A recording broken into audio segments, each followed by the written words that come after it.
Good day everyone, I am Michael, moderator for this webinar. Welcome everyone for today's webinar, which is how to write SOPs procedures for human error reduction prevention. It's a great pleasure of mine to introduce our presenter for today, Dr. Zinette Colazo. Zinette Colazo, PhD, is an industrial organizational psychologist with 20 years of experience that specializes in engineering psychology and human reliability. I would now like to hand over the floor to the speaker. Over to you, Jeanette. Hello and welcome everyone to today's webinar.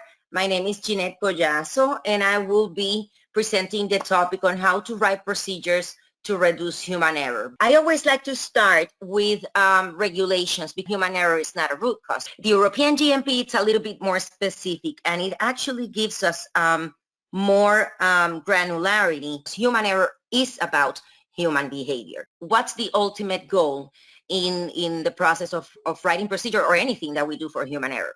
Chemical processing plants are also part of this. The Center for Chemical and Process Safety published a document called Guidelines for Investigating Chemical Process Incidents. So now, what is human error? There are different definitions, and I'm going to cover these two. Now, how do we do this? Well, we have to move with the times. We cannot continue to operate in a digital world with analog systems and processes. So what are the types of errors that we want to avoid when we write procedures? Well, these are the types of errors that we're going to discuss. We have 4 types of errors. We have intentional errors. Then we have unintentional, right? Then we have errors of omission, which is a lack of action. Then we have errors of commission, which is an action performed different than expected. So how do we address intentional errors? Now, the unintentional part then requires that we get a little bit more creative and that we put barriers of defense or defense mechanisms.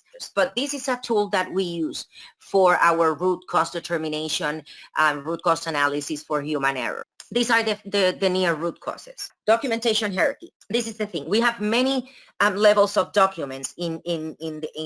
So what's a procedure? Like I said, and a step-by-step description of 2 or more sequential actions leading to a definable objective within the operation of a manufacturing process or system.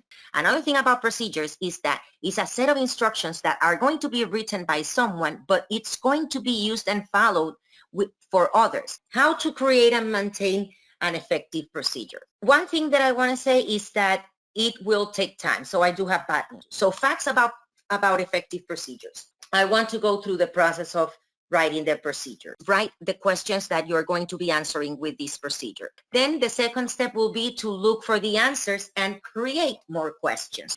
Locate technical documents, right? Then we organize the information. We start creating the draft. Use the information collected, we confirm support, and now we look for formats, template, document controls, and all of that. When we start writing, it's because we want somebody to read it, right? So let's talk about how we read. So what's the reading process model?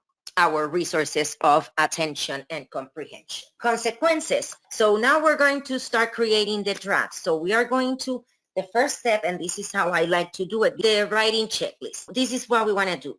Procedures are non-negotiable. So you want to write steps as commands. We create the draft. And this is the easy part. We say how, what, where is it done? What's not necessarily that simple is the whys. And that's what we want to do with the critical steps. Must include in critical.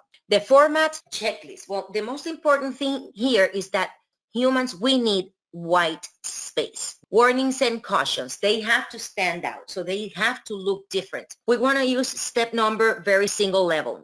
Also, you don't want to number sections. Conditional statement, you can use references. Then once this is done, you have already written the draft considering all these rules. Now you are ready to have somebody or a technical writer, co-worker. Now we're going to validate the procedure and now we're going to maintain the procedure, the format. This is and with this, I'm going to finish the presentation. Okay, so that's basically the format. This is how it looks like. In this case, it's very busy. There are warnings and cautions almost for everything, just to illustrate. And just because I wanted to give you a template. That's basically my presentation. Now, thank you so much. I'm going to send it back for closing. Thank you. Thank you, Jeanette.